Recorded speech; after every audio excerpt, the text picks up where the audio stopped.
여러분, 하나님께서 교회를 세워주셨으면 어떤 은혜가 있어야 되겠어요? 그 교회는 계속해서 날로 성장해 가야 될 줄 믿습니다. 하나님께서 온전히 세워주시고 예수 그리스도께서 머리가 되어주신다면 교회는 날로 성장해져야 되는 것이 당연합니다. 왜냐하면 오늘 말씀 가운데 그 모습이 나오고 있기 때문입니다. 여러분들, 오늘 우리가 읽은 말씀 가운데 초대교회가 나오고 있죠. 초대교회는요, 마가의 다락방에 모인 120명의 사람들이 하나님께서 약속하시고 예수 그리스도께서 말씀하신 대로 오로지 기도하는 데 힘쓰므로 말미암아 성령의 충만함을 받고 그 성령의 충만함으로 인하여서 말씀대로 행하기 시작했습니다. 그 결과 이 초대교회가 날로 부흥 성장할 수 있게 되었다라는 것입니다. 초대교회가 성장할 수 있었던 이유가 뭐라고요? 모이기에 힘을 썼고 그 모였을 때 오로지 기도하기에 힘썼으며 말씀을 듣고 그 말씀대로 복음을 가르치고 행하기를 그치지 않았기 때문입니다. 모이기에 힘썼고 오로지 기도하기에 힘썼으며 복음을 가르치고 행하는데 그치지 않았습니다. 그렇게 했더니 어떤 은혜가 있었다라고 이야기해요. 사도행전 2장 47절에 이렇게 말합니다. 주께서 구원받는 사람을 날마다 더하게 하시니라 라고 말하고 있습니다. 여러분들, 살아있는 나무가 어떻게 됩니까? 점점 키가 자라죠. 키가 자라고 풍성해지고 열매가 맺어지는 것처럼 살아있는 공동체라면, 살아있는 교회라면 계속해서 날마다 더해지고 성장하게 마련입니다. 그런 교회가 우리 교회가 될 줄 믿습니다. 여러분들, 1907년 사람들이 매일매일 부러워하면서 많은 집회가 있었죠. 평양 대부흥이 있었고 많은 사람들이 교회가 폭발적으로 늘어났습니다. 왠지 아세요? 모이기에 힘썼거든요. 기도의 불이 새벽마다 꺼지지가 않았습니다. 그리고 너나 할 거 없이 거리에 나가서 복음을 전하고 행하는데 그치지 않았습니다. 그랬더니 폭발적인 부흥의 성장이 날로 교회마다 일어나게 되었습니다. 그러나 코로나를 겪으면서 요즘 교회가 어때요? 날로 교회의 문은 닫아지고 날로 성도의 수는 줄어듭니다. 왜 그런 줄 아세요? 모이는데 힘쓰지 않습니다. 가면 코로나 걸릴 텐데, 영상으로 예배 드려도 되는데, 바쁜데 모이기에 힘쓰지 않습니다. 그래도 모여서 무엇해요? 기도하는 것을 소홀히 여깁니다. 말씀을 듣지만 그 말씀대로 행하려고 하는 마음이 없고요. 그 말씀을 전하려고 하는 복음 전하는 사람, 전도의 사람들도 찾아보기가 요즘은 너무 힘듭니다. 요즘 한번 길을 다녀보세요. 예전에는 그 교회에 그 전도지를 들고 나누는 사람들이 너무나 많았거든요. 근데 요즘은 찾아보기가 하늘의 별 따기예요. 이러니 어때요? 말씀과는 반대로 날이 가면 갈수록 사람들이 줄어드는 놀라운 역효과가 일어나게 됩니다. 그렇다면 어떻게 하면 다시 한번 교회가 부흥 성장할 수 있을까요? 초대교회가 했던 것처럼 모이기에 힘써야 되고, 모일 때에 오로지 기도하기에 집중하고, 말씀을 들을 때에 마음문 열고 말씀을 먹으셔야 됩니다. 그리고 그 말씀대로 행하려고 애쓰셔야 돼요. 그래야지만 우리 주님께서 말씀하신 대로 날마다 사람이 더하여지는 그 부흥의 은혜가 일어나게 될 줄 믿습니다. 근데 여러분, 사람이 모이면 어떤 문제가 발생하는 줄 아세요? 문제가 꼭 발생하더라고요. 사람들이 많아지면 많아질수록 문제가 꼭 발생하는데 초대교회에도 문제가 하나 발생했습니다. 그게 무슨 문제였냐면 계속해서 그 유대 땅에 살고 있었던 히브리파 그리스도인하고요, 유대 밖에서 살고 있었던 이 유대 땅에 들어오지 못하고 여러 가지 이유로 다른 곳에 살고 있다가 다시 유대 땅으로 돌아온 헬라파 그리스도인들 사이에 다툼이 벌어지기 시작했던 것입니다. 초대교회에 많은 사람들이 있었을 거 아니겠습니까? 그런데 초대교회의 근본이 되었고 초대교회를 지켰던 사람, 계속해서 그 교회를 지켰던 히브리파 그리스도인들하고 밖에 있다가 세상 말로 굴러 들어온 돌이에요. 헬라파 그리스도인들 간의 싸움이 교회 안에서 발생하게 되었습니다. 헬라파 그리스도인들은 어떤 마음을 가지고 돌아왔냐면, 내가 이제 노년이 되었으니 고향에 가서 거룩한 땅에 묻히고 싶다라는 마음이 들어서 많은 헬라파 그리스도인들이 유대 땅으로 돌아오게 되었습니다. 그런데 그 헬라파 그리스도인들의 특징이 무엇이었냐면 재산이 없었어요. 떠돌이 생활을 하다 보니 모아둔 재산이 어디 있겠습니까? 재산도 없었고 친척도 별로 없었습니다. 그리고 심지어 부유하지도 않고 남편이 사망해서 의지할 곳 없이 교회를 찾아온 미망인들도 많이 있었습니다. 여러분, 당시 이 초대교회 예루살렘 교회에는 어떠한 특징이 있었냐면 많은 사람들이 재산을 교회에다가 헌납을 했습니다. 그리고 공동생활을 했는데요, 그 가운데 집중적으로 했던 것이 뭐냐면 가난한 사람들 있잖아요. 힘들고 어려운 사람들을 구제하는 활동을 이 초대교회 예루살렘 교회에서 많이 감당을 했습니다. 그렇다면 대부분 이 교회 가운데 많은 헌납을 누가 많이 했을까요? 그 자리에 있던 히브리파 유대인들이 많이 했겠죠. 헬라파 그리스도인들은 이제 돌아왔으니 가진 것도 없고 이 교회를 성장시키는데 아무런 그 물질의 도움을 주지 않았습니다. 반면에 그 자리에 남아있던 히브리파 그리스도인들, 유대인들은 자신들의 모든 것들을 다 내어놓고 교회를 성장시켰습니다. 그래서 어떤 문제가 있었냐면 공평성에 대한, 구제 문제에 대한 공평성의 문제가 이들 마음 가운데 불같이 일어나기 시작했어요. 아무래도 많이 낸 사람이 어때요? 많이 낸 사람에게 줘야 되는 것 아닌가. 예루살렘 교회의 주축이 히브리파 사람들이니 이 많은 구제 물질을 히브리파 사람에게 줘야 되는 것 당연한 것 아닙니까? 라는 사람의 소리가 나오기 시작합니다. 헬라파 유대인들이 아니라 이 교회는 우리가 세웠고 이 교회 가운데 헌물도 우리가 많이 했으니 이 교회에 대한 도움도 우리가 많이 받아야지 라는 소리가 넘쳐 나오면서 교회 가운데 문제가 일어나게 되었습니다. 어때요? 자기가 낸 것을 다른 사람에게 주니 배가 너무나 아픈 겁니다. 과연 이 초대교회는 이 문제를 어떻게 처리했을까요? 이 문제를 처리하는데 주축이 된 사람이 과연 누구였을까요? 여러분, 6장 2절 말씀에 보면 이렇게 이야기해요.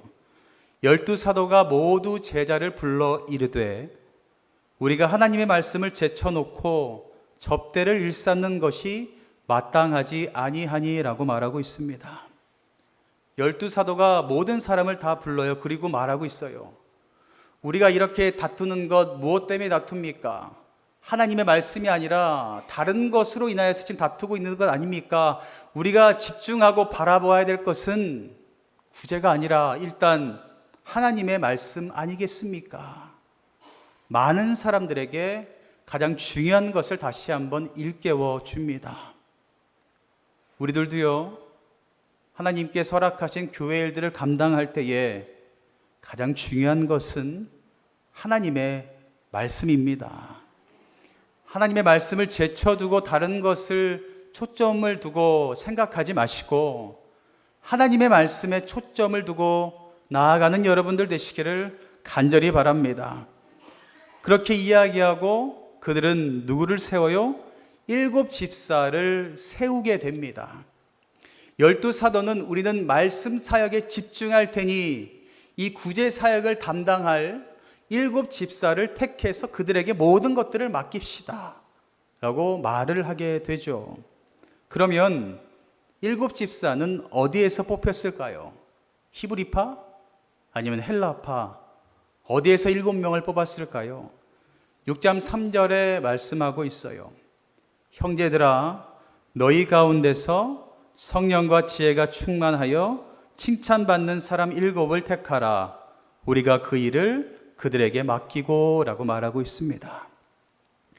여기에서 너희는 누구냐면 헬라파 사람들을 이야기합니다. 헬라파 그리스도인들에게 7 집사의 역할을 맡기게 된 것입니다. 분명히 히브리파 사람들이 교회의 주축을 이뤘습니다. 많은 것들을 감당했고 예배도 감당했고 말씀 사역도 감당했고, 그러니 어때요? 모든 것들을 다 감당했던 사람들이 히브리파 사람들이니 그들은 생각할 거예요. 7 집사 우리 히브리파에서 세워야지. 7 집사 당연히 우리가 세워야 되는 것 아닌가라는 생각을 하게 될 것입니다. 그러나 그들은 어때요? 그 모든 것을 양보합니다. 양보해서 히브리파가 아니라 헬라파 그리스도인들이 7 집사로 세움을 받게 됩니다. 그렇게 7 집사가 세워졌는데 그 기준이 무엇이냐면 6장 3절의 중간 부분에 그 기준이 이겁니다. 성령과 지혜가 충만하여 칭찬받는 사람이라고 이야기합니다. 여러분들 7 집사를 세운 기준은요, 바로 이겁니다. 성령이 충만한 사람이고 지혜가 충만한 사람이고 칭찬받는 사람, 그 사람을 세워주셨다라는 것입니다. 우리 교회도 새로운 일꾼을 세울 때에 이러한 일꾼이 세워지기를 간절히 바랍니다. 성령 충만한 사람, 지혜가 충만하고 하나님께 사람에게 칭찬받는 사람이 세워지기를 간절히 바랍니다. 조건이 뭐라고요? 첫 번째, 성령 충만한 사람. 성령 충만한 사람의 특징이 어떤 줄 아세요? 성령 충만하니 하나님께서 허락하신 말씀대로 삽니다. 성령 충만한 사람은 하나님의 말씀대로 살아요. 두 번째, 지혜 충만한 사람은 어떤 줄 아세요? 지혜가 뭐라고 이야기했어요? 여호와를 경외하는 것이 지혜의 근본이다라고 우리는 알고 있잖아요. 지혜는요, 여호와를 경외하는 겁니다. 여호와를 경외하는 게 뭐예요? 하나님의 말씀을 듣고 그 말씀대로 사는 것이 여호와를 경외하는 것입니다. 그러면 지혜 충만한 사람의 삶이 어떻다고요? 하나님의 말씀대로 삽니다. 성령이 충만한 사람이건 지혜가 충만한 사람이건 그 삶은 하나님의 말씀대로 삽니다. 그 결과 세 번째 뭐라고 이야기할 수 있어요? 칭찬받는 사람. 하나님의 말씀대로 살아가니 하나님에게 당연히 칭찬받을 수밖에 없죠. 하나님에게 칭찬받으니 사람에게 어때요? 당연히 칭찬받을 수밖에 없습니다. 사랑하는 성도 여러분, 여러분들이 그러한 사람들 되시기를 간절히 바랍니다. 성령 충만하고 지혜 충만하고 하나님의 말씀대로 살아가 하나님과 사람에게 칭찬받는 저와 여러분들 되시기를 간절히 바랍니다. 그렇게 세운 7 집사를 통해서 공궤의 일을 세워서 맡기려고 합니다. 그 일이 뭐냐면 공궤 음식을 나누어 주는 일을 그들에게 맡기려고 했던 것입니다. 가난하고 도움이 필요한 사람들에게 찾아가서 음식과 필요한 것들을 나누는 일들을 7 집사에게 맡겼다라는 것입니다. 그리고 사도들은 무엇을 하겠다라고 말하고 있어요? 6장 4절에 우리는 오로지 기도하는 일과 말씀 사역에 힘쓰겠다라고 말하고 있습니다. 여러분, 교회 가운데 그래서 세운 사람들이 필요하고 각자 달란트대로 필요한 일들이 있습니다. 각자 자신에게 맡겨준 일들, 크고 작고 이런 것들은 없어요. 하나님 보시기에 다 똑같고요. 그 일을 어떻게 어떠한 마음으로 감당하느냐에 따라서 하나님께 칭찬받는지 칭찬받지 못하는지가 결정됩니다. 그리고 여러분들에게 허락하여 주신 그 직분이 있다면 그 직분에 맞는 삶을 사시기를 간절히 바랍니다. 그리고 저는 뭐에 힘쓴다고요? 저는 기도와 말씀 사역에 힘쓰겠습니다. 여러분들은 여러분들에게 맡겨주신 그 일들을 기쁨과 감사함으로 감당해 주시면 너무나 감사하겠습니다. 분명히 계속해서 초대교회는 성장하고 부흥했습니다. 그러나 분명 그 안에 사람들이 많이 모이다 보니 문제도 발생했습니다. 그러나 이 문제를 통해서 이 초대교회는 분열되고 나누어지는 모습을 보여준 것이 아니라 극복하는 신앙인의 모습을 보여주었습니다. 해결에 있어서 가장 중요하고 아름다운 것이 무엇이냐면 먼저 양보하는 모습을 보여주었다라는 것입니다. 분명히 히브리파 사람들이 그 교회 가운데 먼저 있었습니다. 그리고 더 많이 헌신했고 더 많이 예물도 바쳤습니다. 당연히 자신들이 누려야 되고 자신들이 당연히 집사가 되어야 된다고 생각할 수도 있습니다. 그러나 그들은요, 자신들의 몫을 요구하지도 않았습니다. 그리고 헬라파 사람들의 의견을 무시하지도 않았습니다. 이 분열을 오늘날의 교회로 따지면 이렇게 이야기할 수도 있겠죠. 교회 설립 당사자들과 새로 들어온 새가족들, 그 새가족들 간의 문제라고 이야기할 수도 있습니다. 이러한 상황에서 우리가 해야 될 것은 먼저 된 교인들이 새가족들을, 나중된 교인들을 넉넉히 받아주는 그 모습이 필요한 줄 믿습니다. 히브리파에게 있어서 중요한 것은요, 교회에서 위치가 중요한 것이 아니었습니다. 그리고 교회에서 얼마큼 많은 분량을 차지하느냐, 이것이 중요한 것이 아니었고요. 그들이 중요하게 여겼던 것은 하나님이 원하는 것은 무엇인가? 하나님께서 우리 교회에게 원하시는 것은 무엇인가? 그것이 이 히브리파 사람들에게는 더 중요하게 여겨졌습니다. 여러분, 하나님의 교회는요, 하나가 되어야 될 줄 믿습니다. 에베소서 4장 5절과 6절 말씀에 이야기하고 있어요. 몸이 하나요 성령도 한 분이니 이와 같이 너희가 부르심의 한 소망 안에서 부르심을 받았느니라. 주도 한 분이시고 믿음도 하나고 세례도 하나다라고 말씀하고 있습니다. 여러분들 이단들의 특징이 뭔지 아세요? 분리시키려고 합니다. 자녀들과 부모를 분리하는 신천지의 모습들 너무나 많이 보시죠. 그리고 사단들은요, 계속해서 나누게 만듭니다. 그러나 반대로 성령님께서는 하나 되게 하십니다. 이것이 교회를 향한 하나님의 뜻입니다. 교회를 세워주신 목적은요, 나누라고 세워주신 게 아니라 교회 가운데 하나가 되라고 교회를 세워주신 겁니다. 그 뜻을 초대교회 성도들은 깨닫게 되었다라는 것입니다. 그래서 그것을 깨닫고 그들은 하나됨을 통하여서 문제를 해결하고 그 문제 해결 가운데 7 집사를 세울 수가 있었습니다. 7 집사를 세우니 어떠한 은혜가 있게 됐어요? 6장 7절 말씀인데요. 우리 6장 7절 말씀을 함께 읽겠습니다. 하나님의 말씀이 점점 왕성하여 예루살렘에 있는 제자의 수가 더 심히 많아지고 허다한 제사장의 무리도 이 도에 복종하니라 라고 말하고 있습니다. 그렇게 하나님께서 세우신 교회가 하나 되고 서로 양보하고 하나님의 뜻을 구하고 순종했더니 어떤 은혜가 있었다고요? 하나님의 말씀이 더욱더 풍성해졌고 그 말씀을 듣는 제자의 수가 더 심히 많아졌고 모든 사람들이 그 말씀 가운데 복종하는 은혜가 나타나게 되었다라고 말하고 있습니다. 사랑하는 성도 여러분, 우리도 이러한 은혜가 다시 한번 일어나게 될 줄 믿습니다. 하나님의 말씀이 점점 왕성하여지고 우리 교인들의 수가 계속해서 힘이 많아지고 우리 교인들이 세상 가운데 나아가 복음대로 온전히 살아가 세상의 모든 사람들이 복종하는 그날이 반드시 오게 될 줄 믿습니다.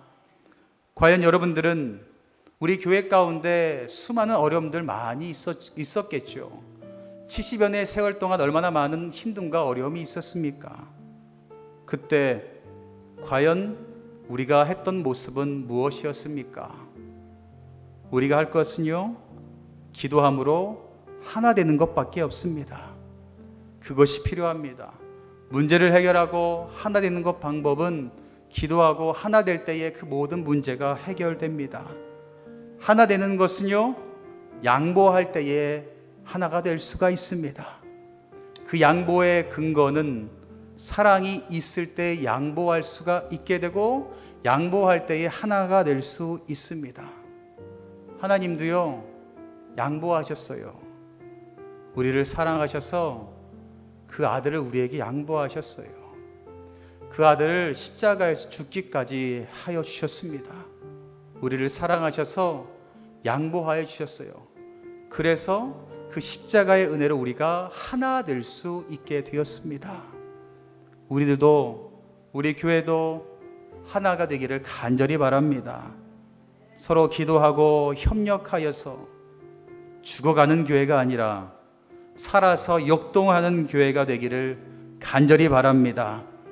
그러기에 필요한 것은 성령 충만하고 지혜 충만하고 하나님께서 기뻐하는 삶을 살아가는 성도들이 계속해서 일어나고 양보하고 사랑하고, 그래서 하나 될 때에 우리 교회도 부흥의 자리 가운데 서게 될 줄 믿습니다.